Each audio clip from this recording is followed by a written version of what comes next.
ইসমাইলকে জবাই করার জন্য বাবা এবার রেডি হয়ে গেলেন। একটা ছুরি আর একটা রশি গোপনে নিয়ে রওনা হলেন মক্কা নগরীতে ইসমাইলকে জবাই করার জন্য। কারো কাছে কিছু বলা যাবে না, কিন্তু ইসমাইল যেই ঘরে থাকে একটা ছোট ঝুপড়ির মতো। ইব্রাহিম নবী যত কদম বাড়ায় কলিজাটা কেমন যেন ফেটে যাইতেছে, মায়া আর মায়া চুম্বকের মতো। আমার কলিজার আপন, এত আদরের সন্তানের এতদিন আমি পাই নাই। যত সামনে যায় তত ইব্রাহিমের কলিজাটা দুর্বল হয়ে যায়। ঘরের দরজায় ইসমাইলের পাইয়া ডাক দিছে, বাবা আসো। কিন্তু ইসমাইল চিনে নাই লোকটাকে। ঘরের মধ্যে দৌড় দিছে, আল্লাহর নবী সালাম দিলেন, আসসালামু আলাইকা ইয়া আহলাল বাইত। ঘরের মধ্যে ঢুইকে যখন হাজেরা দেখলো, সালাম নিয়ে কান্না শুরু করলে, চোখের পানি, হৃদয় হৃদয় ভাঙ্গা কান্না। ইসমাইলের মা কয়, চিনোনি বাবা? এই তোর বাবা ইব্রাহিম। বাবার কাছে যাও, দূরে থাকিও না। মালিকের কঠিন পরীক্ষার ইসমাইল, এই তোর বাবা নবী ইব্রাহিম। বাবা সন্তানের পাইয়া বুকে জড়াইয়া কান্নার আওয়াজ, এমন মায়ার কান্না শুরু হয়ে গেল। নবী আবার চিন্তা করলেন, না জানি আবার মায়ার কারণে পরীক্ষায় ফেল করি। নবী বললেন, হাজেরা দেরি করার সময় নাই, জবাই করতে নিব তাও তো বলা যাবে না। নবী কৌশল করে বললেন, ও হাজেরা, ইসমাইলের সুন্দর করে সাজাইয়া দাও, মালিকের দাওয়াতে যাব। মা হাজেরা তো ভাবছেন দুনিয়ার কোন মালিক দাওয়াত দিছে সেখানে যাবে। মা হাজেরা বুঝতে পারেন নাই যে আসল মালিক দাওয়াত দিয়েছে। মা হাজেরা এতটুকু বুঝা দুনিয়ার মালিকের দাওয়াতে যাবে, বাবার সাথে যাবে। মা বড় আনন্দিত হইয়া ইসমাইলের এমন সুন্দর করে সাজায় দিলেন। এবার ইসমাইলের নিয়ে বাবা রওয়ানা। বাবা সামনে হাঁটে, ইসমাইল পেছনে পেছনে হাঁটে। মা দুঃখিনী দরজার কিনারায় দাঁড়ায় দাঁড়ায় সন্তানের দিকে তাকায় থাকে। মা হাজেরা ইসমাইলের বিদায় দিয়া তাকায় তাকায় কান্না করে। ইব্রাহিম নবী পিছনে তাকায় না, তাকাইলে মায়ার কারণে পরীক্ষায় পাশ করা যাবে না। ইসমাইলও আনন্দে আনন্দে যখন বের হয়ে যাচ্ছে, শয়তানের মাথা গরম হয়ে গেল। এই পরীক্ষায় যদি ইব্রাহিম পাশ করে, দুনিয়াওয়ালারা বহু বিধর্মী মুসলমান হবে। কেমনে পরীক্ষায় ফেল করানো যায়? হাজেরাকে একটু ধোকা দেই। হাজেরারে গিয়া ধোকা দিয়ে কয়, হাজেরা, ইসমাইলের কোথায় ছাড়লা? কয় মালিকের দাওয়াতে গেছে। বলে কোন মালিক? বলে দুনিয়ার কোন বাদশা। কয় না না, আমি জানি আল্লাহ দাওয়াত দিছে। কেন? হাজেরাকে বলে জবাই করার জন্য। হাজেরা ডাক দিয়ে কয়, রে শয়তান, তুই আমাকে ধোকা দিস না। একটা বাবা হইয়া কোনোদিন সন্তানের জবাই করতে পারে না। যখন এই কথা বলছে, শয়তান ডাক দিয়া কয়, আল্লাহ হুকুম করছে জবাই করার জন্য। হাজেরা চোখের পানি ছাড়িয়া কয়, রে শয়তান, যদি আমার মাওলা হুকুম করে একজন ইসমাইল না, আল্লাহ যদি আমারে আরো ইসমাইল দেয়, আমি সব আল্লাহর রাস্তায় ছেড়ে দিতে রাজি। শয়তান দেখলো এখানে হাজেরাকে ধোকা দিয়ে আটকানো যায় না, দৌড়াইয়া গেছে শিশু ইসমাইলের একটু ধোকা দেওয়ার জন্য। ইসমাইলের গিয়া যখন ধোকা দিতে গিয়া কয়, ইসমাইল কই যাও? বাবার কাছে ছুরি আছে, তোমারে জবাই করবে। ইসমাইল তো বুঝ কম, ডাক দিয়া কয়, আব্বা জান, আপনি কি আমাকে জবাই করতে নিয়ে যাইতেছেন? এবার ইব্রাহিম কয়, শয়তান, পাথর মারো। এই তিন জায়গায় ধোকা দিছে। ইব্রাহিম আর ইসমাইল মিলিয়া তিন জায়গায় পাথর মারলেন। আল্লাহ তাআলা আইন করে দিলেন, আমার ইসমাইলের কথা কাজটা আমার কাছে ভালো লাগছে। ইব্রাহিমের এই কাজটা কিয়ামত পর্যন্ত স্মৃতি হয়ে থাকবে মুসলমানের কাছে। এবার নিতে নিতে ইসমাইলকে নিয়া মিনা বাজারে হাজিরা। এখন যেখানে কোরবানি দেয় ইসমাইলের যেই জায়গায় কোরবানি দিয়েছেন ওই জায়গায় ইব্রাহিম নবী ইসমাইলের নিয়া এবার চিন্তা করলেন, আল্লাহ আমারে কেমন সন্তান দিলেন একটু পরীক্ষা কইরা দেখি। এবার সন্তানকে বাবা বলতেছেন, ফালাম্মা বালাগা মাআহু সায়া ক্বালা ইয়া বুনাইয়া ইন্নী আরা ফিল মানামি আন্নী আযবাহুকা ফানজুর মাযা তারা। ও বাবা, আমি স্বপ্নে দেখলাম তোমাকে জবাই করতেছি, বলো বাবা তোমার কি মতামত বলো। ইব্রাহিম নবী কথাটা বলা মাত্রই সাথে সাথে সেকেন্ডের মধ্যে সন্তান ইসমাইল জবাব দিয়ে দিলেন, ইয়া আবাতিফ আল মা তুমার সাতাজিদুনি ইনশাআল্লাহু মিনাস সাবিরিন। আব্বাজান, দ্রুত আমাকে আল্লাহর হুকুম মতো জবাই করেন, ইনশাআল্লাহ আমাকে আপনি ধৈর্য ধারণকারীদের মধ্যেই পাবেন। আব্বাজান, আমাকে দ্রুত জবাই করেন, দেরি করলে আবার বুঝি আল্লাহ হুকুমটা ফিরায় নিবে, কপাল পুড়ে যাবে। একটা সন্তান বাবার সামনে কতটা বিনয়ী হইয়া বাবার ইজ্জত রক্ষার জন্য আল্লাহর মোহাব্বতের বন্ধনে নিজেকে পেশ করে দিলেন। তবে ইতিহাসবিদরা লেখেন, ইসমাইল একটু কান্না করে বলছেন, বাবাজান আপনি যদি এই কথাটা আমাকে একটু বাড়ি বসিয়া বলতেন, আমি আমার দক্ষিণী মায়ের থেকে একটু চির বিদায় নিয়ে আসতাম। কারণ 6টা বছর আমার মা আমার এত কষ্ট করে লালন পালন করে বড় বানাইছে। এই 6টা বছর পানি নাই, খানা নাই, আপনিও এসে দেখেন নাই। আমার মা আমার মুখে জিহ্বা দিয়ে আমার পেটের ক্ষুধা নিবারণ করেছে।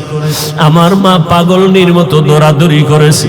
ও আব্বাজান, বাড়ির মধ্যে বসে যদি বলতেন আমি একটু মায়ের থেকে বিদায় নিয়ে আসতাম, পারি নাই, দুঃখ নাই বাবা, আমাকে এখানে জবাই করিয়া আমার রক্তমাখা পোশাকটা মায়ের কাছে নিয়ে যাবেন। আম্মা জান আমাকে না দেখা যদি বলে আমার ইসমাইল কই, আপনি আব্বা রাগ করে আমার মাকে কিছু বলবেন না, আমার আম্মা জানকে একটু সান্ত্বনা দিয়া বলবেন ইসমাইল সালাম জানাইছে, আল্লাহ যদি কবুল করে হাসরের ময়দানে মোলাকাত হয়ে যাবে। আব্বা জান, আর আপনার কাছে দাবি, আমাকে জবাই করার আগে আপনি আমার হাত পাও রশি দিয়ে বাঁধেন, কারণ জবাই করতে গিয়া আমার হাতে পায়ে নড়াচড়া যদি আপনার শরীরে লাগে বেয়াদবি হবে, আল্লাহ বেজার হয়ে যাবে।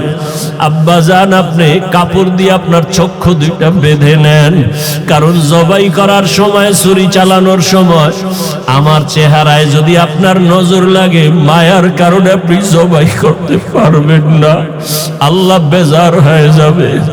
আব্বাজান, আমি শুইয়া পড়লাম, তাড়াতাড়ি আমার গলায় ছুরি চালান। ইব্রাহিম নবী ইসমাইলের শোয়াইয়া যখন ছুরিটা চালাইতে চায়, আমার মাওলার কুদরতি অন্তরে এত মায়া, আমার আল্লাহ ডাক দিয়ে কয়, রে ছুরি, আমার ইসমাইলের একটা পশমের ক্ষতিও যেন তোমার দ্বারা না হয়। আল্লাহর হুকুমে ছুরি কোনো কার্যকারিতা করে না, একটা পশমও কাটে না। ইব্রাহিম নবী এবার পাথরের উপরে আঘাত করলেন, ছুরি দিয়া পাথরটা আলাদা হয়ে গেল। ইসমাইলের ডাক দিয়ে কয়, বাবা এইবার ফাইনাল রেডি হও, তোমার জবাই করার সময় রক্ত আমার হাতে না লাগা পর্যন্ত ছুরি চালাইতেই থাকবো, না হয় আমি ছুরি চালানো বন্ধ করব না। এবার ইসমাইলকে শেষবারের মতো শোয়াইয়া ছুরি যখন চালাবে, রক্ত হাতে না লাগা পর্যন্ত ছুরি চালানো বন্ধ করবে না বলিয়া ইব্রাহিম নবী নিয়ত করে ফেললেন। ইসমাইলকে শোয়াইয়া দিলেন, আর যখন ছুরি চালাবে, আল্লাহ পাক রব্বুল আলামিনের কুদরতি অন্তরে এত মায়া, জিবরাইলের ডাক দিয়া কয়, জিবরাইল আমার ইব্রাহিমের ওয়াদা, এমন ত্যাগ আর নিয়ত যে রক্ত না লাগা পর্যন্ত ছুরি চালানো বন্ধ করবে না। আমি তো ইসমাইলের জবাই চাই না, আমি চাই আমার হুকুমের জন্য কতটুকু তারা ত্যাগ স্বীকার করলো। আমার মোহাব্বতের পরীক্ষা চাইছি, আমি ইসমাইলের জবাই চাই নাই। আমার হুকুম মতো প্রশ্ন ছাড়া যখন তারা দুজনে রেডি হয়ে গেল, আমার পরীক্ষা হয়ে গেছে, আর লাগবে না। ইসমাইলের জবাই করার আগে, ছুরির নিচে দেওয়ার আগে, জান্নাতি একটা দুম্বা নিয়ে যাও, ইসমাইলের সরাইয়া জান্নাতি দুম্বাটা যখন ছুরির নিচে দিয়া দাও। ইব্রাহিম নবী ছুরি চালায়, জিব্রাইল আমিন দুম্বা নিয়ে রওয়ানা। দেখতেছে আমি যাইতে না যাইতেই মনে হয় ছুরির নিচে ইসমাইল জবাই হয়ে যাবে। জিব্রাইল আমিন আসমান থেকে একটা আওয়াজ দিছে, আল্লাহু আকবার, আল্লাহু আকবার।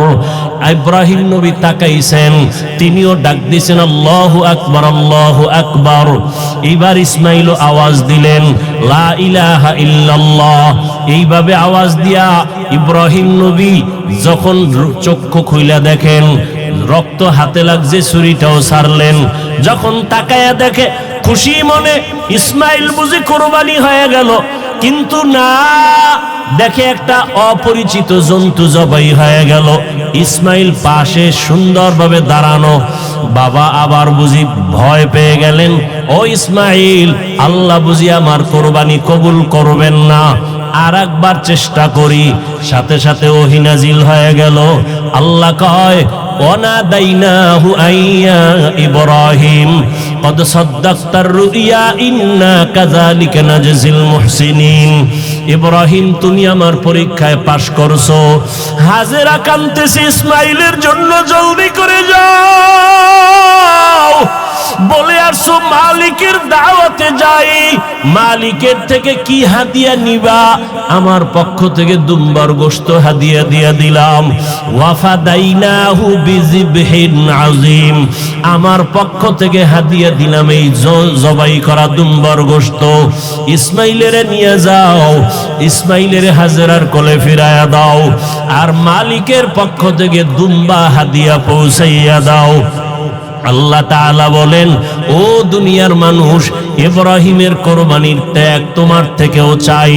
ও মুমিন, এই ত্যাগ স্বীকার করতে গিয়া তোমার থেকে রক্ত চাই না, গোশত চাই না, আমি চাই তোমার অন্তরের ত্যাগ আর মুহাব্বত আর তাকওয়া। লা ইয়ানালাল্লাহু লুহুমুহা ওয়ালা দিমাউহা ওয়ালাকিন ইয়ানালুহুত তাকওয়া মিনকুম। ও আমার যুবক বাবারা, ও পর্দার আড়ালের মা বোনেরা, ও বৃদ্ধ বাবাজি, আমার আল্লাহর পরীক্ষায় পাশ করিয়া জান্নাত পাওয়ার জন্য একজন আর চেষ্টায় হবে না। হাজেরার যেমন চেষ্টা, ইসমাইলের তেমন চেষ্টা, নবী ইব্রাহিমের তেমন চেষ্টা। আল্লাহ তাআলা বলেন, আসমান ও জমিনের পুরা ক্ষমতা আমি আল্লাহর কুদরতের হাতে। আমি আল্লাহ কাউকে চাইলে ছেলে দেই, কাউকে মেয়ে দেই, কাউকে দোনোটা দেই, কাউকে কোনোটাই দেই না। ক্ষমতা কার? কাদের কুদরত দারি বার কামাল, আনতা রব্বি আনতা হাসবি যুল জালাল, তুহি কাদের জলিলুল্লাহ জাহাদার, বহর হালে তুহি মেরা নেগাহদার।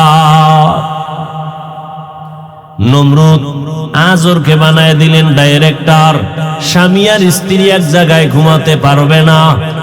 ছেলে সন্তান যদি আসতে চায়, জবাই করে দাও। জন্ম নিয়ন্ত্রণ। আল্লাহ পাক বলেন, আমি যাকে দুনিয়ায় পাঠাবো, দুনিয়ার কোনো কৌশল তাকে ফিরাইয়া রাখার ক্ষমতা নাই। আল্লাহর সাথে পাল্লা দিয়ে নমরুদ পারছে, ফেরাউন পেরেছে। কোটি টাকার মালিকই দেখো, অভাব হয় না দূর, গরিবে ঘুমায় আরাম করে মনটা বাহাদুর। ফেরাউনের লাশটা দেখো মিশর জাদু ঘরে, খায় না মাছি, খায় না মাটি, পোকা মাছি সবাই ঘৃণা করে। হৃদয়ে থাকিবে যার নম্রতা সাদা, রহমত আসিবে সেথা প্রভুর ওয়াদা। বড় বড়াই থাকলে দিলে রহমত আসবে না, নিজেকে নিজে ছোট মনে করিও সদা। উঁচু জমিন থেকে পানি নিচু জমিনে যায়, তেমনি খোদার রহমত আসে নম্রতার হৃদয়। ভোগবিলাসের বাড়ি গাড়ি পরে রবে সব, ভোগবিলাসের বাড়ি গাড়ি পরে রবে সব। থাকতে সময় স্মরণ করো আল্লাহ আমার রব, থাকতে সময় স্মরণ করো আল্লাহ আমার রব।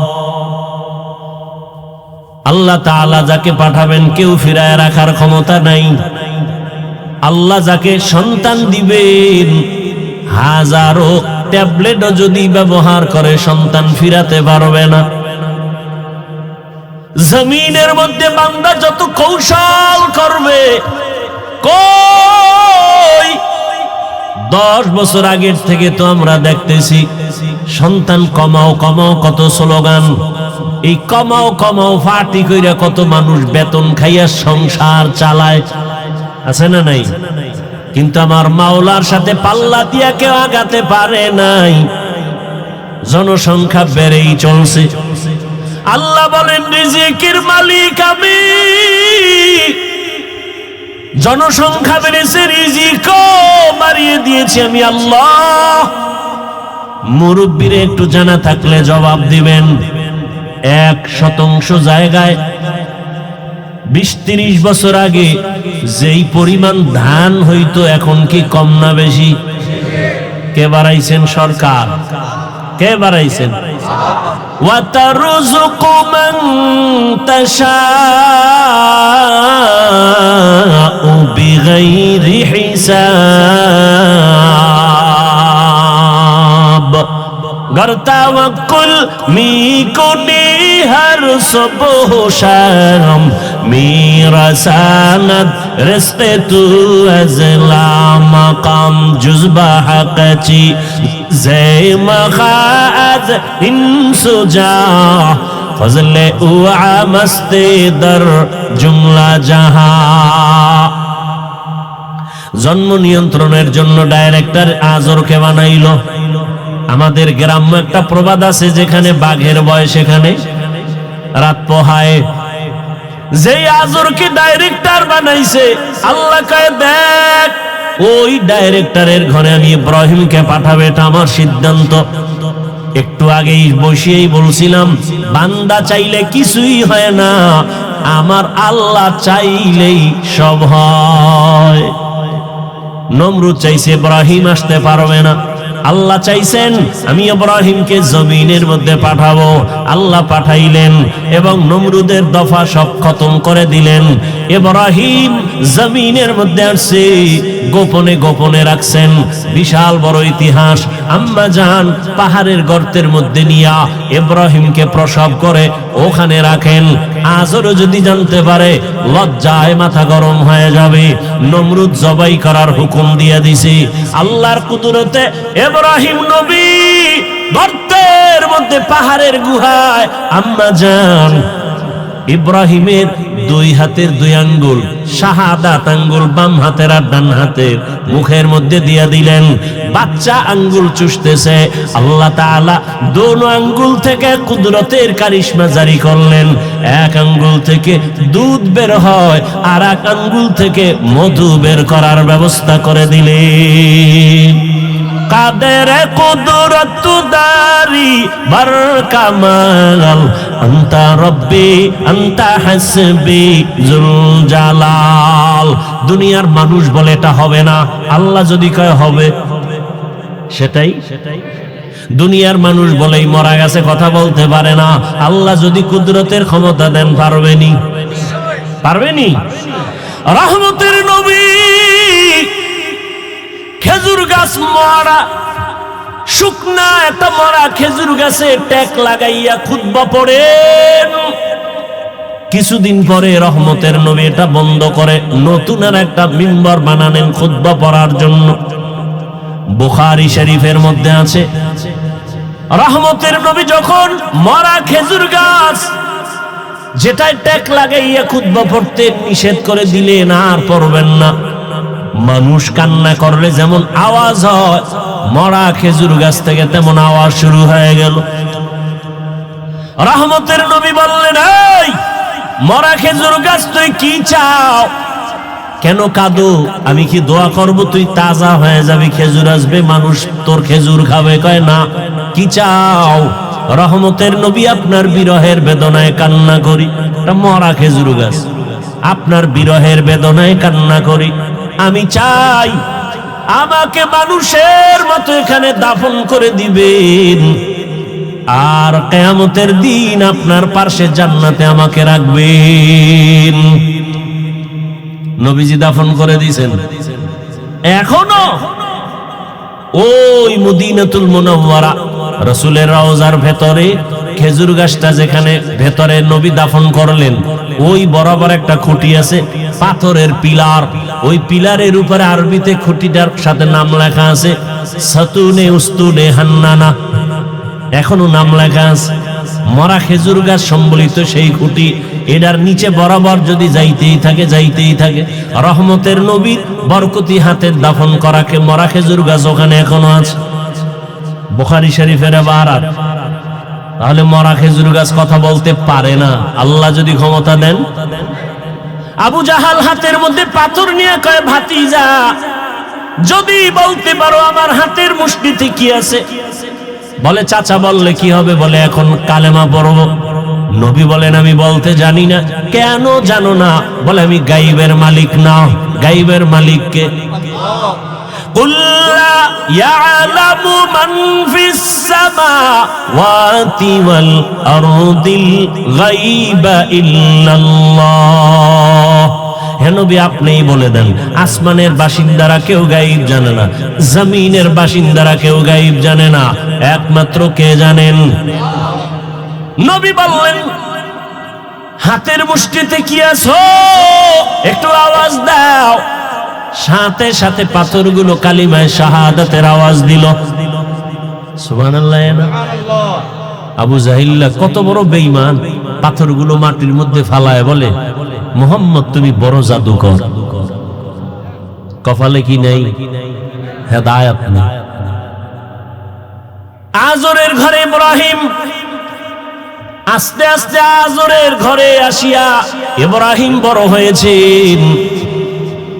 ইতিহাস অনেক বড়, আমি সংক্ষেপে বলে আসতেছি। যখন আদম আর ইব্রাহিম বড় হয়ে গেলেন, কেউ এসে তাকে বয়ান দেয় না এক আল্লাহর ইবাদত করো। নিজে নিজে নিজে নিজে আল্লাহর পরিচয় লাভ করলেন। সব কথা কোরআনে হাকিমের মধ্যে আছে। বাবাকে দাওয়াত দিতেছে, বাবাও মানে না। নমরুদেরও দাওয়াত দেয়, মানে না। নমরুদ উল্টা পাল্টা প্রশ্ন করে, ইব্রাহিম নবী জবাব দেন। এক পর্যায়ে দেখলো এই ইব্রাহিম তো আমার সব কিছু ধ্বংস করে ফেলবে, তাহলে তাকে বড় হওয়ার আগেই, বাড়াবাড়ি করার আগে তাকে মেরে ফেলতে হবে। অগ্নিকুণ্ড সাজাইয়া ওই আগুনের মধ্যে ইব্রাহিমকে ফেলবে।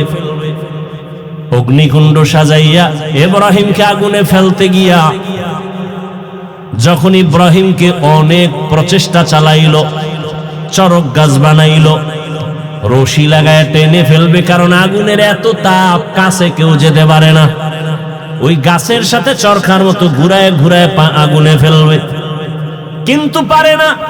গাছও ঘুরে না, রশি টানেও নড়ে না। কি করা যায়? ব্যর্থ হয়ে যাবে নমরুদ। শয়তান এসে পরামর্শ দেয়, এই মুহূর্তে যদি ইব্রাহিমের পরনের কাপড় খুলে দাও, রহমতের ফেরেশতা চলে যাবে, ইব্রাহিমকে আগুনে ফেলে দেওয়াটা সহজ হবে। আর এক বর্ণনায় আছে, ঐতিহাসিকগণ বলেন, নমরুদ বলছে শয়তান পরামর্শ দিছে, এই মুহূর্তে ইব্রাহিমের সামনে যদি উলঙ্গ নারীদের দিয়া নাচ গান করতে পারো, রহমতের ফেরেশতা থাকবে না, ইব্রাহিমের আগুনে ফেলাটা সহজ হয়ে যাবে। নমরুদ নাচ গানের ব্যবস্থা করলো, উলঙ্গ নারীদের নাচ, অথবা ওই যে ইব্রাহিমকে উলঙ্গ করবে, এই কথা যদি মানতে যায় তো নমরুদ বলে ইব্রাহিমের পরনের কাপড় কে খুলবে? কেউ সাহস পায় না।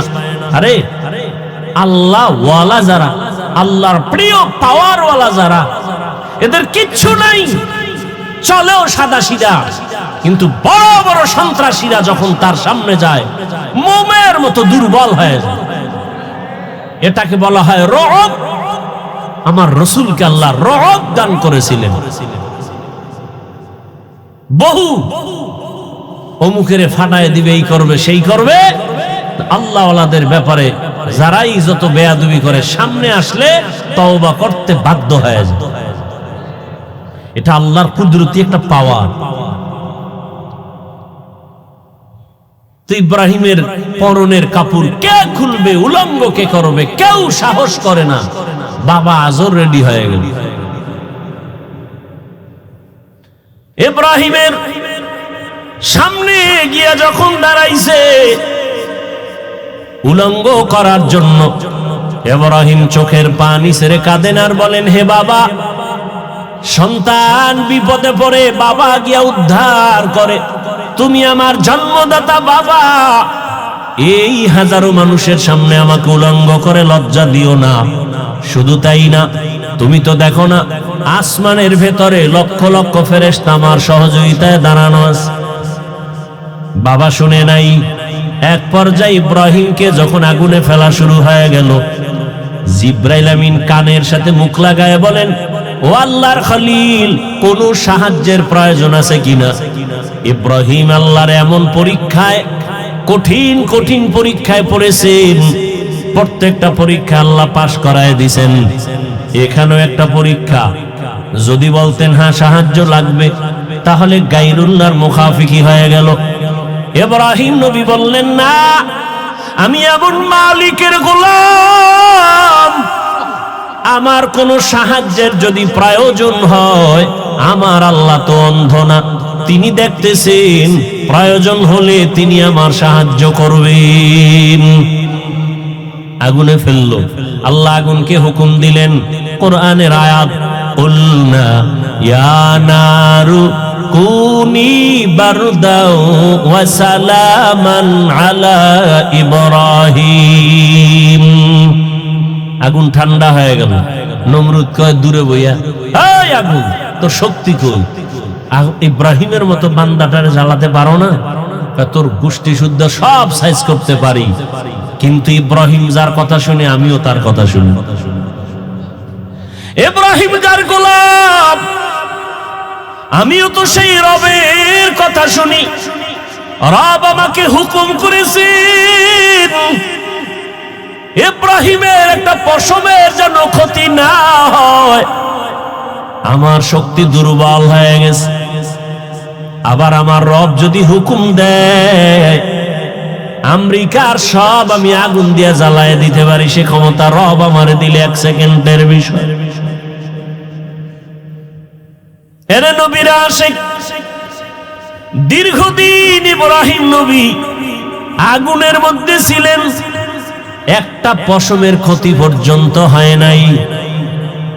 দেখছেননি আল্লাহ পারেনি সব। আপনি তো মনে করেন পানির মধ্যে পড়লে মরে যাব, আর সেই পানির মধ্যে মাছের পেটে ইউনুস নবীর আল্লাহ রাখছেননি? সে আল্লাহ এখন নাই। সেই আল্লাহর উপরে ভরসাটা কই? ইউনুস নবী মাছের পেটে গিয়েও তো আমার মালিকের ভুলেন নাই। আল্লাহ বলেন যে আমাকে ভুলবে না, আমিও তাকে ভুলি না। মাছের পেটে পানির ভেতরে একেবারে অন্ধকারে আবার সশরীরে ফিরিয়ে দিলেন। আগুনের মধ্যে ইব্রাহিম খুব আনন্দ, পশম জ্বলে না। দেখছেননি? এরাও মানুষ, আমরাও। আগুন তাদের ভয় করে, আর আমরা কেমন মানুষ আগুনকে ভয় করি। আমরা পানিরে ভয় করি, পানি তাদের ভয় করে। আমরা বাঘরে ভয় করি, আর কেমন মানুষ বাঘ তাদেরকে ভয় করেন। এরাও মানুষ, আমরাও মানুষ। এই জন্য শুরুতে বলছিলাম সূরাতে আমরা মানুষ, কিন্তু আমাদের চরিত্র এত খারাপ, কোরআনের আয়াত অনুযায়ী আমরা পশুর থেকেও খারাপ, অথচ দাবি তো করি মানুষ। এই জন্য ওলামায়ে কেরাম লিখছেন, বক্তা হওয়া সহজ, পীর হওয়া সহজ, ডাক্তার হওয়া সহজ, মানুষ হওয়া বড় কঠিন।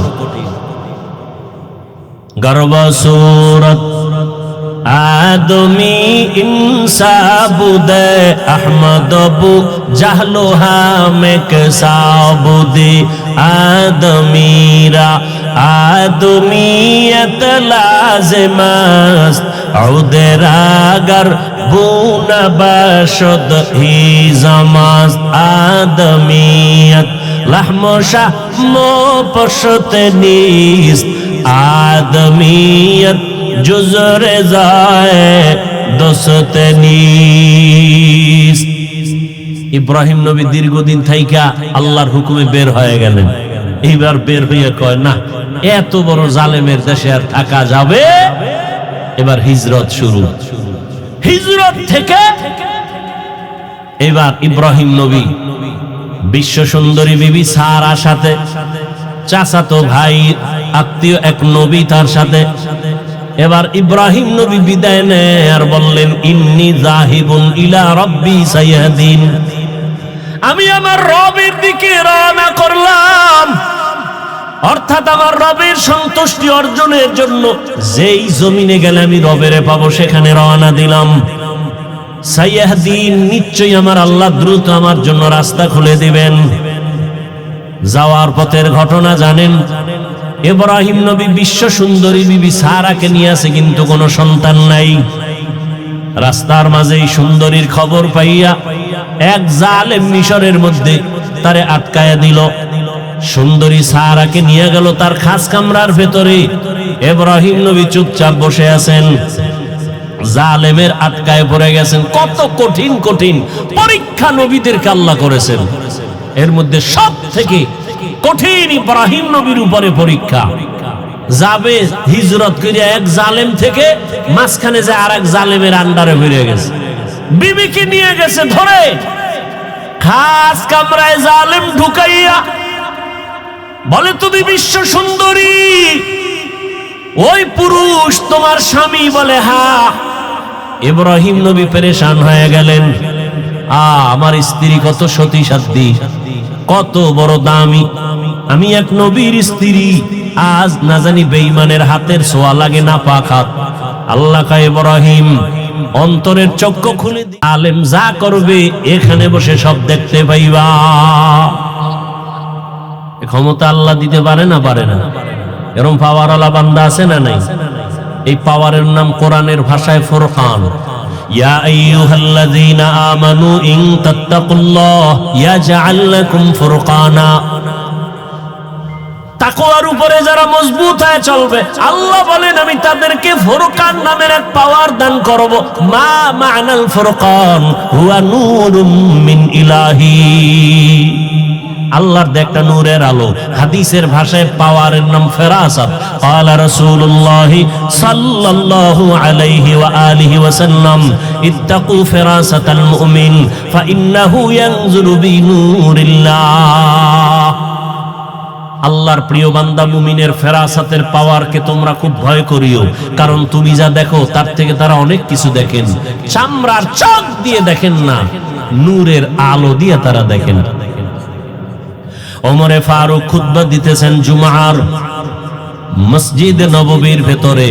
খুতবার মাঝে হঠাৎ একটা অপ্রাসঙ্গিক একটা চিৎকার দিয়ে আওয়াজ দিলেন, ইয়া সারিয়াতাল জাবাল, ইয়া সারিয়াতাল জাবাল, ইয়া সারিয়াতাল জাবাল। এই সারিয়া, পাহাড় পাহাড় পাহাড়। মদিনাতুল মুনাওয়ারায় ওমর আওয়াজ দিলেন, এই সারিয়া, সামনে পাহাড়। সারিয়া কই? বলে মদিনা। ওমর যেখানে আওয়াজ দিছেন সেখান থেকে 2000 কিলোমিটার দূরে ইরানে যুদ্ধ করে। সারিয়াকে জিজ্ঞাসা করা হলো এক সময়, এই সারিয়া, মদিনাতুল মুনাওয়ারা থেকে 2000 কিলোমিটার দূরে ইরানে যুদ্ধ করেছো, ওমরের আওয়াজ শুনছো? বলে হ্যাঁ। কেমন শুনলা? কাছে বসে বললে যেমন শুনি তেমনি শুনেছি। এর নাম ফেরাসাতের পাওয়ার। ইব্রাহিম নবী দেখতেছে জালেম বিশ্ব সুন্দরী বিবি সারাকে খাস কামরায় নিয়া প্রথমে লোভানোক দৃষ্টি দিয়া হাতটা যখন বাড়াইছে সাথে সাথে হাতটা বাঁকা হয়ে গেছে। রাখে আল্লাহ? আহা, আল্লাহ এখনো পারেন, এখনো পারেন। আপনারা জানেন, এই ফেসবুকের মুরিদেরা শুনো, মনে নাই তোমার দুনিয়ার আকাম দেখো, ভালো ভালো জিনিস দেখো না। কয়েক বেশি হয় নাই, বছর 2 হয়েছে কিনা সন্দেহ, লন্ডনে একটা সেমিনার হয়েছিল, সমস্ত ধর্মের মানুষ সেখানে বসা।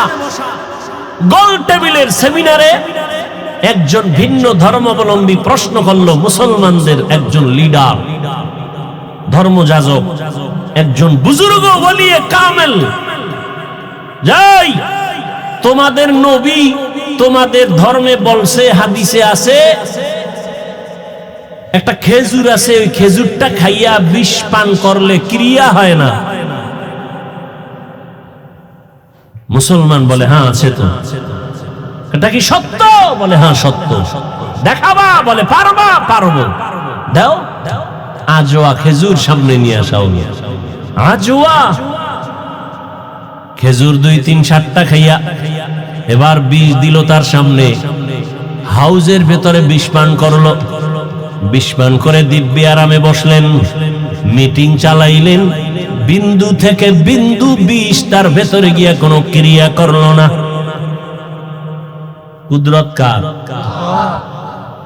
ভাইরা আমার, আল্লাহ তো এখনো হেফাজতের দরজা খুলেছেন। সিলেটের জমিনে শাহজালাল রাহমাতুল্লাহ আলাইহি গৌর গোবিন্দের মোকাবেলা করতে গিয়ে কোনো বেতের বাড়ি লাগে নাই, অস্ত্র লাগে নাই।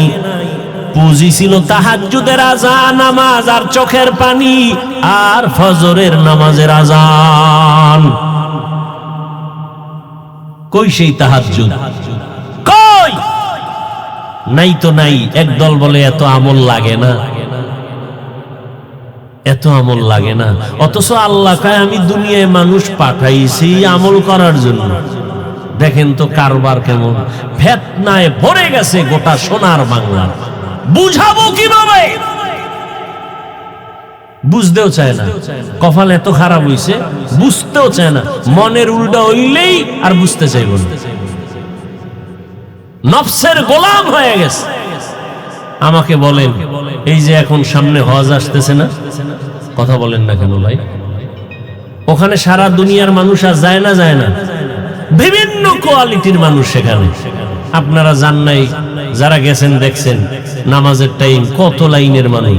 কেউ বুকে হাত বেঁধে দাঁড়ায়, কেউ নাবির নিচে, কেউ হাত সাইডে দিয়ে খাড়ায় রয়েছে, কেউ আবার মোবাইলে নামাজের ভিতরে কথাও কয়। নামাজের ক্ষতি হয় না, কথা টথা কইয়ে নামাজের ভিতরে আছে। কেউ আবার কোরআন শরীফ মাটিতে রাইখা পাও দুইটা এভাবে ছড়াইয়া দিয়া, হাত দিয়া মাটির মধ্যে হেলান দিয়া কোরআন মাটিতে রাইখা পড়ে। কেউ আবার জোরে আমিন বলে, কেউ আবার আস্তে আমিন বলে। কেউ আবার সেজদায় যাওয়ার সময় মাটির মধ্যে সেজদা দেয় না, পকেট থেকে একটা কাঠের টুকরা বের করে কপালের নিচে দিয়ে কাঠের উপরে সেজদা মারে। সারা দুনিয়ার মানুষের এত কোয়ালিটির মানুষ, এত লাইনের। ও জলদি এলাকার জ্ঞানী মুসলমান, একটু জবাব দেন, এত লাইনের মানুষ যে মসজিদে নববীতে নামাজ পড়ে, বাইতুল্লাহে কোনো ঝগড়া আসেনি? বলেন বলেন, কারোর সাথে কারো অভিমান আসেনি? সালাম দেয় না, রাগ করে এমন আসেনি? আছে? আমগো বাংলাদেশে কার বদনজর লাগছে? সব গেঞ্জাম ঝগড়া আমগো দেশে কেন? কোন গজবে পাইলো? কোন অভিশাপ লাগলো কপালে? আমি পাস করলি পড়লাম, কাউকে কিছুই বলি না। ও যুবক, অন্য টুপির বিরুদ্ধেও বলি না, যারা টুপি দেয় না তাদেরও হিংসা করি না, কিছু বলি না, দেখলে সালাম দেই। বলো তুমি পাস করলির বিরুদ্ধে বলো কেন? আমি কওমি মাদ্রাসার সন্তান আলিয়ার বিরুদ্ধে বলি না, স্কুল কলেজের বিরুদ্ধে বলি না, বলো তুমি কওমির বিরোধিতা করো কেন?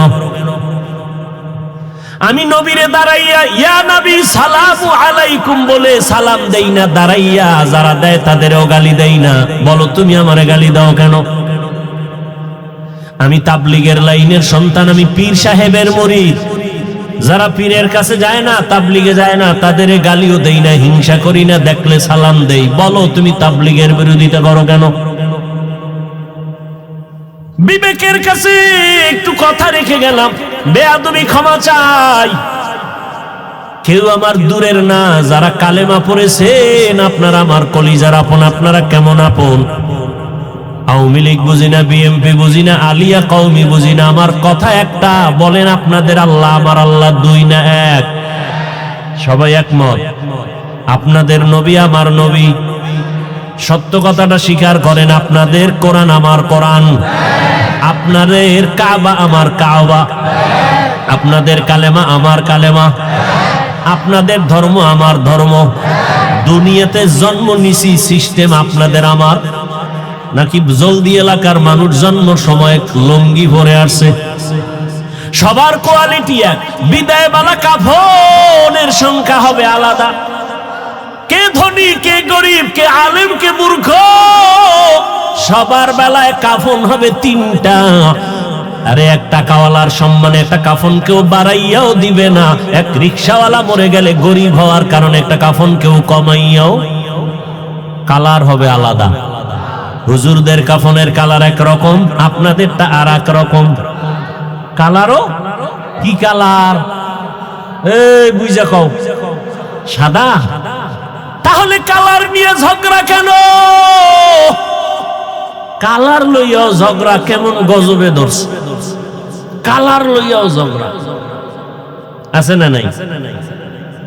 ইন্তেকালের সময় সবার কাফনের কালার হবে এক। কি কালার? লেখা থাকবে উপরে বড় হুজুরের লাশ, এমপি সাহেবের লাশ, কে ধনী কে গরিব, কে হুজুর না, কে ইমাম, কে মুক্তাদি, কে ডাক্তার, কে রোগী। যতই আজকে বক্তা বক্তা ভাব দেখাই না কেন, টাকার আর ক্ষমতার গরম দেখাও না কেন, সাদা কাফনে ঢুকলেই সব বাহাদুরি বন্ধ হয়ে যাবে। কবরে যাওয়ার আগেই বাহাদুরি শেষ। কবরের সাইজ কি না আপনাদের এলাকায় একটু বড়?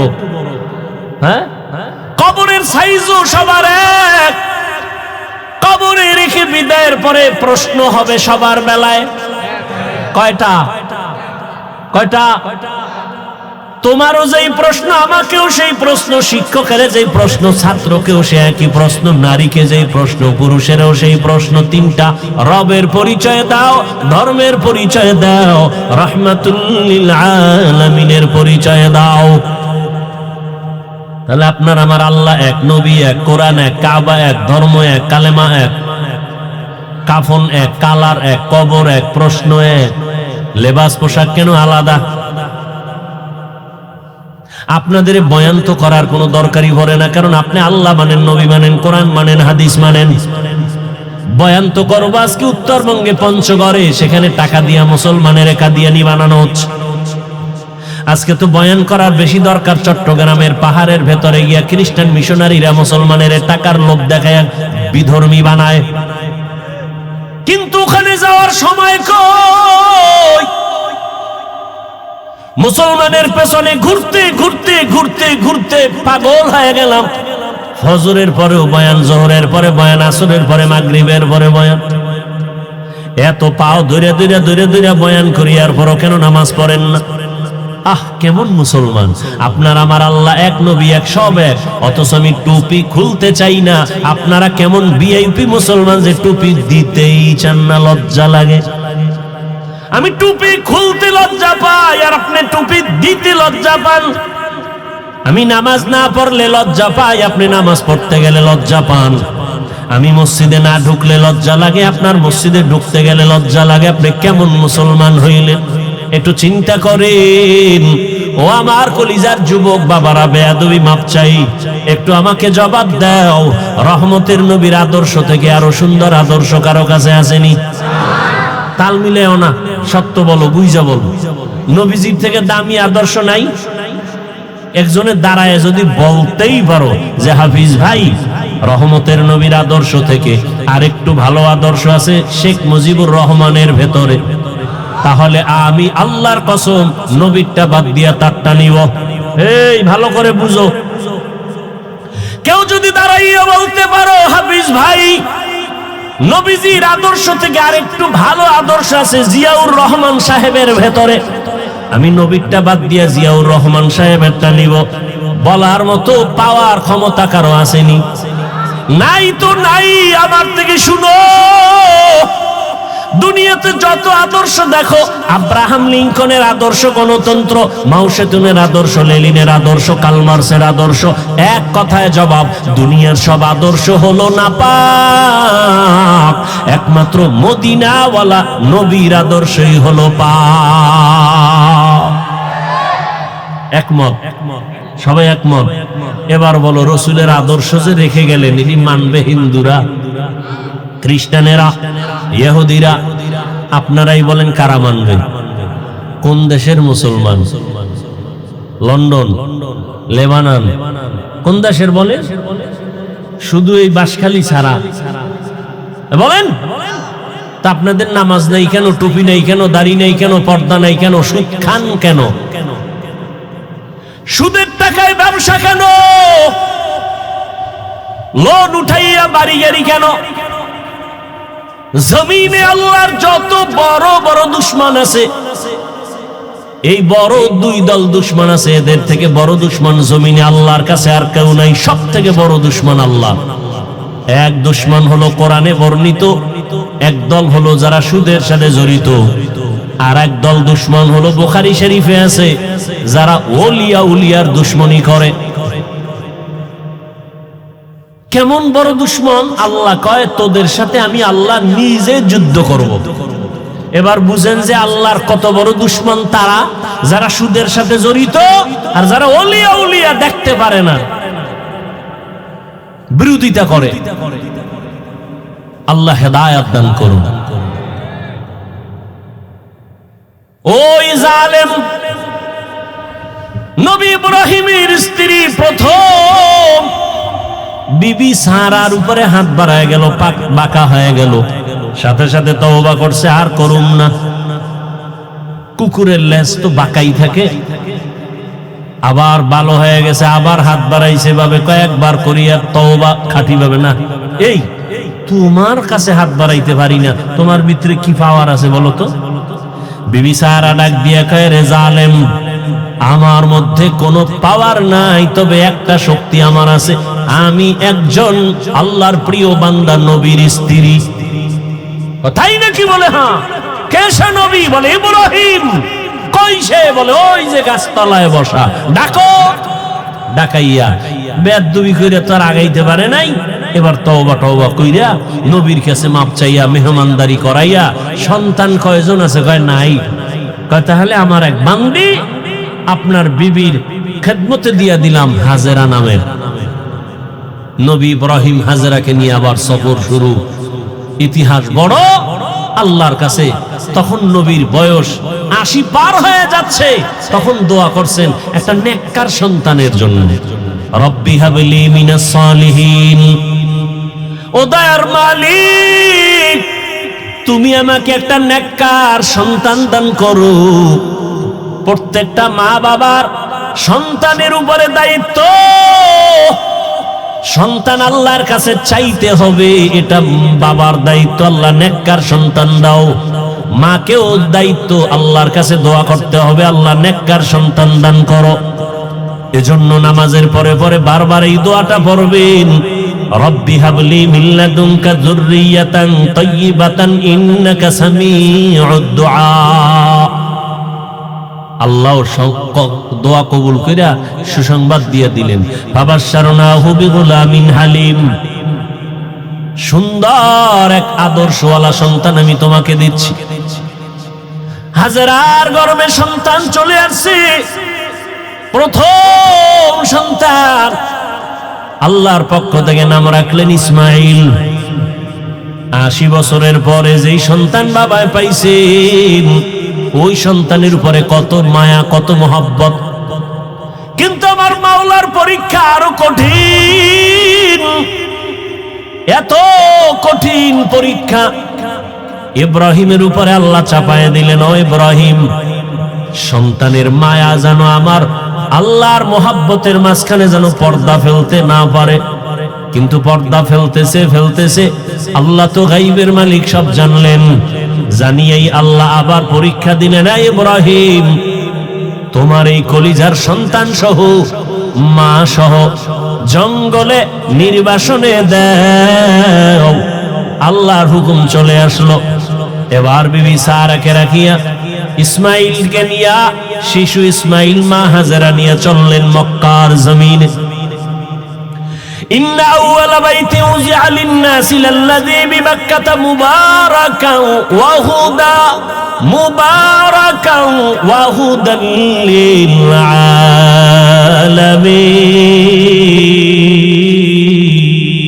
আলামিন। হেদায়েতের ঘর বানাইলেন আমার আল্লাহ। কোনো মানুষ নেই, জঙ্গল, পাহাড়, ওখানে নিয়ে গেলেন। কেমন পরীক্ষা দেখছেননি? কই নিয়ে যাইতেছে বলার অধিকার নাই, জবান বন্ধ, ইশারা ইঙ্গিতে বলবে কিনা তাও ভয়। একজন নারী সৃষ্টিগতভাবেই দুর্বল, আবার সাথে শিশু বাচ্চা, আরো পেরেশানি। বাইতুল্লাহর পাশে সাফা মারওয়া, এখন যে পাহাড়ের মাঝখানে জঙ্গল, চতুর্মুখী ওখানে রাখলেন। রাইখা ইব্রাহিম নবী হাঁটা শুরু করছে। কইতন কই আইলাম, কই রাখতেছি, কেন রাখতেছি, কয়দিনের জন্য, কোন আওয়াজ নাই। আল্লাহর পরীক্ষা ইব্রাহিম, জবান খোলা যাবে না। ইব্রাহিম নবী তো যাইতেছে। হাজেরা পেরেশান হয়ে গেলেন, ও পয়গম্বর, আমাদের আপনি কোথায় রাখেন? জবাব নাই। কই যান? জবাব নাই। কয়দিনের জন্য? আওয়াজ নাই। শেষ সময় পিছন দিক দিয়া মা হাজেরা ইব্রাহিম নবীর আঁচলটা ধরে বললেন, দাঁড়ান, আপনার কথা বলবেন না, ঠিক আছে, এইটা শেষ সময় বইলে যান। আমগো যেখানে রাখলেন, এটা কি আপনার মন মতো নাকি রবের ইশারা? নবী এখনো জবান খুলে না, তবে ইশারায় বললেন রবের ইশারা। মাথা নাড়াইয়া বললেন, এটা রবের হুকুম। লা তাআতা লি মাখলুকিন ফি মাসিয়াতিল খালিক। খুতবায় হাদিস পড়েছিলাম, নবী বলেন, কোন মাখলুকের মন সন্তুষ্ট করার জন্য মালিকের সাথে কোনো বিরোধিতা করা যাবে না, অথবা আমার আল্লাহকে বেজার করে কোনো মাখলুকের খুশি করা যাবে না, হারাম। আল্লাহকে বেজার করে মা বাবারে খুশি করা হারাম। আল্লাহকে বেজার করে পীরকে খুশি করা হারাম। আল্লাহকে বেজার করে ওস্তাদকে খুশি করা হারাম। আল্লাহকে বেজার করে কোনো ব্যক্তিকে খুশি করা হারাম। দুনিয়ার সব বেজার হয়ে যাক, কোনো দুঃখ নাই, আমার আল্লাহকে বেজার করা যাবে না। ইশারায় বললেন, হ্যাঁ, রবের হুকুমে রেখে গেলাম। রেখে তো গেলেন। ইব্রাহিম নবী তো জবান বন্ধ, কোনো আওয়াজ নাই। ইশারায় বুঝাইলেন রবের হুকুম। এই আওয়াজটা পাইয়া মহিলাদের দিল তো স্বাভাবিক একটু নরম। মা হাজেরা কান্না শুরু করলেন আর বললেন, ও দয়ার স্বামী, এখানে আপনি আমার রবের হুকুমে রেখে যাইতেছেন। আমার বাচ্চা শিশু ইসমাইল ছাড়া কেউ নাই, মানুষ নাই, জঙ্গল, পাহাড়, অন্ধকার, একটু পানি আছে, এই পানি যদি না থাকে কোথায় যাব? বাচ্চারে যদি দুধ পান করাইতে না পারি, নির্জন জায়গা, কোথায় যাব? আপনার কাছে কোনো দাবি নাই, মালিকের কাছে একটু দোয়া করবেন আমাদের জন্য। ইব্রাহিম নবীর জবান তো বন্ধ। হাজেরা বলতেছে, নবী কানে শুনতেছে, জবাব না দিয়া হাঁটতেছে। হাইটা হাইটা পাহাড় বাইয়া নিচে নামলেন। নিচে নাইমা ইব্রাহিম নবী মালিকের দরবারে হাত উঁচু করে দোয়া করলেন, রব্বানা ইন্নী আসকানতু মিন যুররিয়্যাতি বিওয়াদিন গায়রি যি যারইন ইনদা বাইতিকাল মুহাররম। রব্বানা লিয়ুকিমুস সালাতা ফাজআল আফইদাতান নাসি তাহবি ইলাইহিম ওয়ারযুকহুম। আল্লাহর নবী দোয়া করলেন আল্লাহর দরবারে, আল্লাহ তোমার হুকুম, এতদিন যত পরীক্ষা করেছো, ধৈর্য ধরে ধরে পাস করার চেষ্টা করেছি, আমার জীবনের শেষ সময় একটা সন্তান দিয়েছো, মোর বড় মায়ার সন্তান, এই বয়সের সন্তানটাকেও পরীক্ষার মাঝে ফালাইছো, কোনো দাবি নাই, একটা দাবি আল্লাহ তুমি ধৈর্য দাও, পাস করার তৌফিক দাও। আর আমার শিশু সন্তান, অত কলিজার মায়ার আমার সন্তান রেখে আসছি, তোমার কাছে আমার দোয়া করলাম, কয়েকটা দোয়া। এক নাম্বার, ও আল্লাহ মেহেরবানি করে এখানে তুমি অন্য মানুষের বাসস্থানের ব্যবস্থা করে দাও, যেই জঙ্গলটাকে তুমি সাফ করে দাও, খানার আয়োজন করে দাও, ওরা নামাজ পড়বে এবং শুকর আদায় করবে, তোমার রিজিকের ব্যবস্থা করে দাও, মানুষের ব্যবস্থা করে দাও, পানির ব্যবস্থা করে দাও। আল্লাহর নবীর দোয়া আসমানে কবুল হয়ে গেল, নবী ইব্রাহিম চলে গেলেন। মা হাজেরা, ইসমাইল, শিশু বাচ্চা, আর কেউ নাই। এক সময় পানি যা ছিল সব শেষ, এখন পানিও নাই। আম্মাজান বাচ্চা ইসমাইলকে দুগ্ধ পান করাচ্ছেন, এক পর্যায়ে দুধও শেষ হয়ে গেল, বাচ্চাকে আর কি দিবে, খাবার কোনো খাবার নাই, অচেনা জায়গা, চতুর্পার্শ্বে জঙ্গল, কোনো আওয়াজ নাই, মানুষ নাই, এমন এক হালাত। হাজেরা পাগলনির মতো হয়ে গেলেন, বাচ্চাটা কান্না করে ক্ষুধা। একদিন চলে গেল, 2 দিন চলে গেল, 3 দিন চলে গেল, মা সহ্য করতে পারে না। একটা বাচ্চার কলিজা ভরা মায়ের অন্তরে কত কষ্ট, একটা মা বাচ্চার জন্য কতটাই যে বেকারার হয়ে থাকে। এই বাচ্চার এত কষ্ট, মা বুকে ধারণ করে করে বাচ্চাকে বড় বানায়। ও সন্তানেরা, মায়ের কষ্ট যদি ভাবতো, জমিনে কোন সন্তান মা বাবার সাথে বেয়াদবি করতে পারতো না। মা এত কষ্ট করে করে আমাকে মানুষ বানাইছেন। ও আমার যুবক বাবারা, তুমি যত বড় টাকার মালিক হইয়া বাহাদুরি করো না কেন, তুমি জানো না তোমার মায়ের চোখের পানি ছাড়া তুমি হতে পারো নাই। মায়ের চোখের পানি আর দোয়া ছাড়া টাকার মালিক হতে পারো নাই। মা বাবার চোখের পানি দোয়া ছাড়া কোনো সন্তান সম্মানের চেয়ারে বসতে পারে না। মা বাবার চোখের পানি দোয়া ছাড়া পরীক্ষায় ভালো নাম্বার পাইতে পারে না। ও সন্তানেরা, ওই মা বাবার চোখের পানি আর দোয়া তোমার জীবনের সফলতার চাবি। বেয়াদবি করবা না, ওই মায়ের ঋণ জীবন দিয়েও আদায় করা সম্ভব হবে না। ইসমাইল শিশু বাচ্চা ক্ষুধার তৃষ্ণায় কান্না করে, ক্ষুধা, পেটে ক্ষুধা প্রচন্ড রূপ ধারণ করলো। মা হাজেরা কোথায় যাবে, পানিও নাই, খানাও নাই। হঠাৎ করে তাকায় দেখে মারোয়া পাহাড়ে একটু পানি পানি মনে হয়, কিন্তু দৌড় দিছে আম্মাজান। হালকা ভাবে দৌড়াইয়া গিয়ে দেখে পানি না, সূর্যের আলো বালুর মধ্যে লাগছে, তো পানির মতো একটা ঝলমল করতেছে, কিন্তু পানি নাই। ওখানে যাইয়া আবার মারোয়া পাহাড়ে তাকায়, সফায় তাকায়, দেখে ওখানে আর একটু পানি পানি মনে হয়, আবার দৌড় দিছে। দিলের মধ্যে তামান্না, আমি না খাইয়া মরে যাই, আমার বাচ্চা যেন কষ্ট না পায়। আমার কলিজার সন্তান আমার গর্ভে থেকে ঘুমাইতে দেয় নাই। একটা বাচ্চা গর্ভে নিয়ে মা খানা খাইতে বসে, বাচ্চা পেটের মধ্যে আঘাত করেছে, মায়ের পেটে এমন বেদনা শুরু হয়েছে, মা খানার প্লেটটা সরাইয়া বিছানায় শুয়ে কান্না শুরু করেছে। রহমতের নবী বলেন, ও নারীরা, এত মর্যাদা তোমাদেরকে দেওয়া হয়েছে, আর কিয়ামত পর্যন্ত কেউ মর্যাদা বাড়াতে পারবে না। ওই যে বাচ্চা গর্ভে নিয়া কষ্ট করে করে না খাইয়া দিন কাটাইলা, এক একটা দিন আমার আল্লাহ নারীর আমল নামায় রোজার সওয়াব দান করবেন। মা বাচ্চা গর্ভে নিয়ে রাতে ঘুমের বিছানায় গেছে, হঠাৎ করে বাচ্চা আঘাত করেছে, মা ঘুমাইতে পারে নাই, সারা রাত কান্না করে কাটাইছে। আল্লাহর নবী বলেন, একটা মা বাচ্চা গর্ভে নিয়ে রাত ঘুমাইতে পারে না, আল্লাহ তাআলা ওই মায়ের আমল নামায় কদরের রাতের সওয়াব আল্লাহ দান করবেন। এত মর্যাদা নারীদেরকে আল্লাহ দান করেছেন। আজকে যারা বলে ইসলাম নারীর অধিকার দেয় নাই, মর্যাদা দেয় নাই, এদের মতো চরিত্রহীন মুসলমান, ইসলামের দুশ্মন, মানবতার দুশ্মন জমিনে আর কেউ নাই। মা হাজেরা দৌড় দিলেন দুই পাহাড়ের মাঝে, দৌড় দিলেন কয়েকবার। এই যে দৌড় আল্লাহর কাছে খুব ভালো লাগছে। আল্লাহ পাক কিয়ামত পর্যন্ত আইন বানায় দিলেন, বিধান বানায় দিলেন।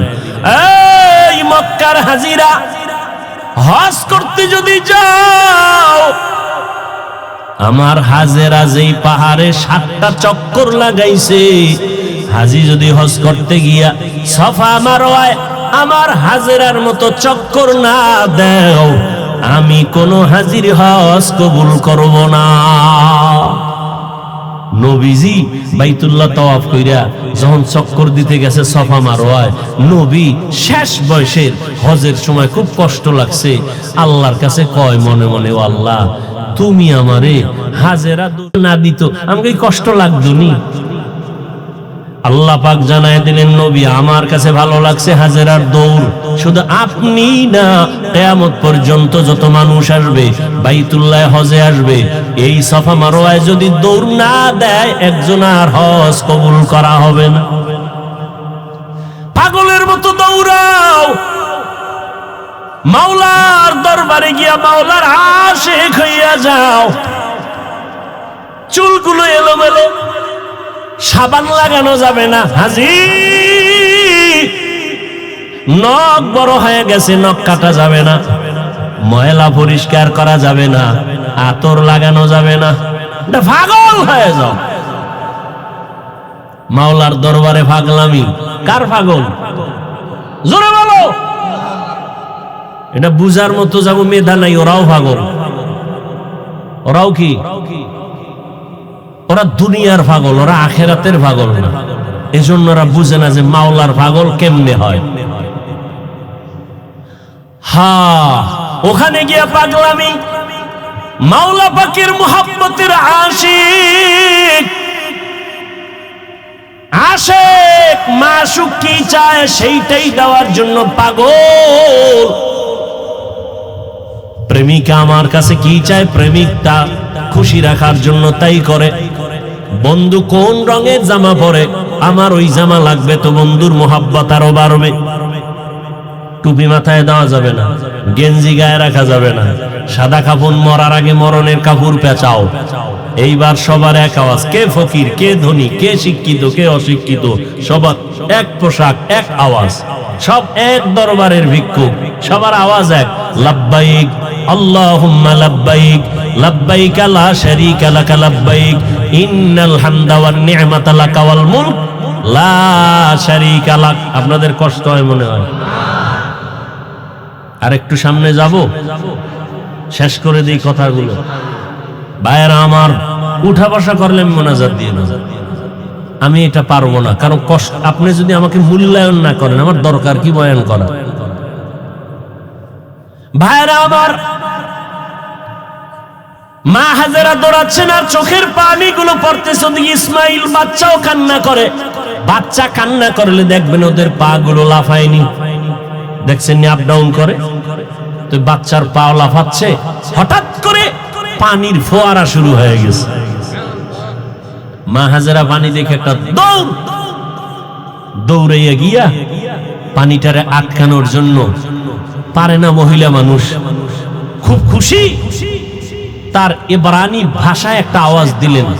দেখছেন নি মাওলার কুদরত, কি দিলেন? পানিকে বললেন জাম জাম, থাম থাম। আল্লাহর কাছে এই শব্দটাও কবুল হয়ে গেছে। কিয়ামত পর্যন্ত এই পানিকে কি পানি বলে? শব্দটা কার? এইমাত্র বলছি, শেষ। মা হাজেরার জবানের আওয়াজ, জাম জাম, থাম থাম। পৃথিবীর বিশুদ্ধ পানি। সাহাবাদের মধ্য থেকে কেউ নবীকে জিজ্ঞাসা করলেন, ইয়া রাসূলুল্লাহ, এই ঝমঝম কূপের পানির তলা কই? Crore crore crore million trillion trillion পানি হাজি সাবরা নিয়ে যায়, কমে না বাড়ে না, সমান। নবী কয় এই জমজম পানির কূপের তলা হলো হাউজে কাউসারের সাথে। আরো জোরে বলো, কোথার সাথে? মুফাসসিরিনে কেরাম লিখেছেন কাউসারের পানির থেকেও জমজমের মূল্য বেশি। রাসূলকে যখন মেরাজে নেওয়া হয়, নবীজি বলেন জিবরাইল আমিন আমাকে ধইরা জমজম কূপের পানি দিয়ে ওযু বানাইলেন, ওযু বললাম।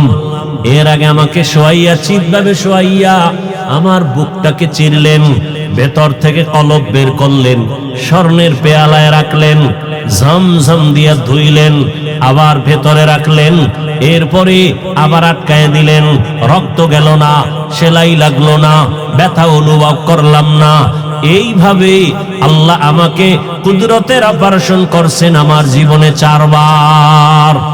কয়বার? 4 বার। রসুলের এই যে কলব বের করে ধুইলেন, কি পানি দিয়া? জমজম পানি, বরকতের পানি। আম্মাজান হাজেরা পানি আটকায় দিলেন, পানি থেমে গেল, নিজে পান করলেন। আজকে কিতাব দেখছি, আজকে নবীজি বলতেছেন মা যদি জমজম থাম থাম না বলতেন তাহলে পানি পুরা পৃথিবীটা সয়লাব হয়ে যেত। ইমামে আজম আবু হানিফা বলেন আম্মাজান আমাদের জন্য রহমত, তিনি বলার কারণে আজকে অনেক পবিত্র অবস্থায় পানি আছে। না হয় জেনাকারেরা এই পানি দিয়ে গোসল করে পানি নাপাক করে ফেলত, মদখোরেরা মদ পান করে মাতাল হয়ে পানির মধ্যে ডুব দিত, পানির সম্মান কমে যেত। জমজম এমন একটা পানি, এর 25টা উপকার আছে জমজম পানির। কয়টা? এর মধ্যে একটা হলো সাধারণ পানি পান করলে পিপাসা নিবারণ হয়, পেটের ক্ষুধা নিবারণ হয় না। জমজম পানি এমন এক দামি আল্লাহর কুদরতের পানি, এই পানি যদি কেউ পান করে ওই পানির দ্বারা পিপাসাও মিটে যায়, পেটের ক্ষুধাও মিটে যায়। দাঁড়াইয়া কোনো জিনিস খাওয়া পান করা নবীর আদর্শের বাইরে। তবে জমজমের পানি তুমি দাঁড়ায় পান করো, এটা তোমার কোন সুন্নত আদায় হবে। দ্বিতীয় তৃতীয় হলো জমজমের পানি, এটা তোমার রোগের ঔষধ। কত পার্সেন্ট শেফা করবে, তোমার ঔষধের ক্রিয়া করবে? কয় তোমার আকীদা বিশ্বাসের মজবুতি যত পার্সেন্ট তত পার্সেন্ট। কেউ যদি মনে করে আমি ঔষধ খাবো না, জমজম আমার ঔষধ, যতটুকু বিশ্বাস করবে অতটুকু ফলাফল। পানি পান করলেন, ইসমাইল সুস্থ হওয়া শুরু হয়ে গেল। একটা দোয়া কবুল হয়ে গেছে। কার দোয়া? ইব্রাহিম নবীর দোয়া। লোকজন আল্লাহ আইনে দিয়েও এক দোয়া করছেন। ব্যবসায়ীরা যাচ্ছে এলাকা দিয়ে, পানির প্রয়োজন, খুঁজতে খুঁজতে আইয়ে জমজমের কাছে হাজির। মালিককে? মহিলা, বাচ্চাওয়ালা। আমাকে একটু পানি দিবেন নি? মা হাজেরা বলে দিব, বেশি দিব, যত লাগে তত নেন, শর্ত এখানে বাড়িঘর করেন, চাষাবাদ করেন, থাকেন। আবাদ শুরু হয়ে গেল। এবার আরেক দোয়া চাইছে ইব্রাহিম নবী, ওয়ারযুকহুম, রিজিকের ব্যবস্থা করেন।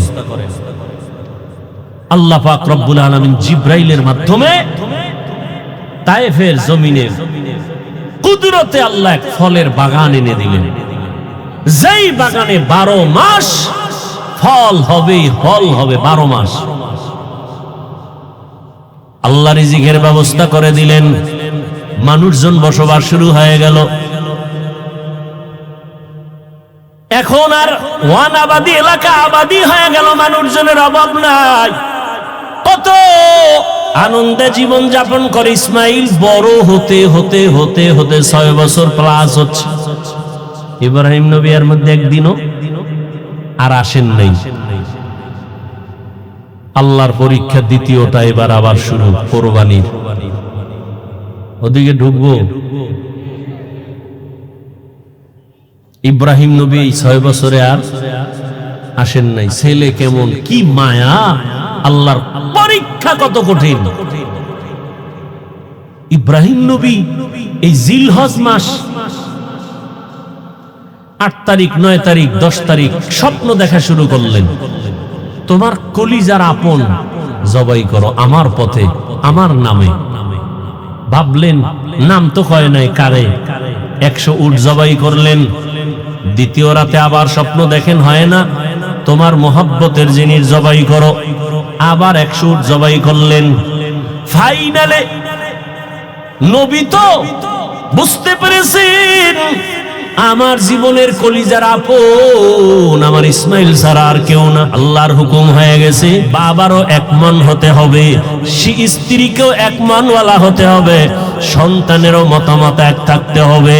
স্বামী আর স্ত্রীর মন আর মতামত যখন এক হবে, সন্তানের মতামত যখন মা বাবার মতের সাথে মিলিয়ে যাবে, ওই সন্তান ওই সংসারে শান্তি আসবে, আল্লাহ রহমতের বাড়ি দ্বারা বর্ষণ করতে থাকবেন। ও আমার যুবক বাবারা, ও পর্দার আড়ালের মা বোনেরা, আম্মাজান হাজেরা যদি নিজের থেকে সহযোগিতা না করতেন, ইব্রাহিম নবী পাশ করতে পারতেন না।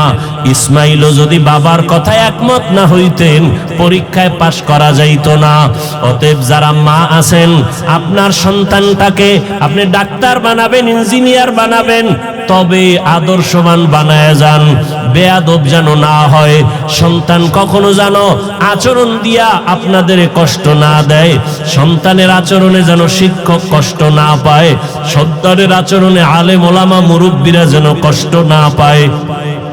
আদর্শবান ডাক্তার হলে সন্তানটার সম্মান আল্লাহ বাড়ায় দিবেন। মা বাবার একমত থাকতে হবে, নিজেদের আদর্শ সুন্দর করতে হবে। ও আমার যুবক বাবারা, আমি এতক্ষণ বয়ান যা করলাম একবারও কিন্তু বলি না স্কুল কলেজ বাদ দিয়া মাদ্রাসায় যাও, আমার মতো টুপিওয়ালা হও, বরং আমি শেষ বেলায় বলে গেলাম, তুমি ডাক্তার হও, ইঞ্জিনিয়ার হও, প্রফেসর হও, স্কুল কলেজে পড়ো, কোনো বাধা নাই, তবে বেয়াদবি করবা না। মা বাবার দোয়া নিও, শিক্ষকের দোয়া নিও, ওলামায়ে কেরামের দোয়া নিয়ে আদর্শ ডাক্তার হইও। মা বাবার সাথে যদি বেয়াদবি করে বরদোয়া নাও, মরার আগে পঙ্গু হয়ে যাবা, কপাল পুড়ে যাবে। শিক্ষকের সাথে যদি বেয়াদবি করে বরদোয়া নাও, লেখাপড়ার জীবন থেকে ধ্বংস হয়ে যাওয়া। আলেম ওলামার বরদোয়া নিয়ে যদি চলো, বেয়াদবি করো, তোমার চরিত্র নষ্ট হয়ে যাবে। এই 3 জায়গার দোয়া নিয়ে চলিয়া ডাক্তার হও, জীবন সফলতার দরজা খুলে দিবে। তুমি ইঞ্জিনিয়ার হলো, তুমি সফল ইঞ্জিনিয়ার হবা, দুনিয়ার সবাই তোমাকে মোহাব্বত করবে, সম্মান করবে। ও আম্মা জানেরা, আপনার মতো কত মা এখনো আছে আদর্শবান, স্বামীর মাল হেফাজত করেন, মোবাইলে সময় নষ্ট করে না, সন্তানগুলোকে আদর্শওয়ালা বানানোর চেষ্টা করে, স্বামীর মাল হেফাজত করে, 5 ওয়াক্ত নামাজ পড়ে, পর্দা করে। আম্মা জানেরা, আপনারা কেন পারবেন না? এখনো সময় আছে, তওবা করে নেন। ও আমার যুবক বাবারা, তোমার মতো কত যুবক স্কুল কলেজে পড়ে নামাজ ছাড়ে না, মনটাকে প্রশ্ন করো, তুমি কেন পারো না রে বাবা? তোমার কপালে কার বরদোয়া লাগছে? এখনো সময় আছে, তওবা করো। তোমার মতো যুবক RAB, army, police, BDR, OC, DC SP 5 ওয়াক্ত নামাজির অভাব নাই, বলো তুমি কেন পারবা না? এখনো সময় আছে, তওবা করে নাও।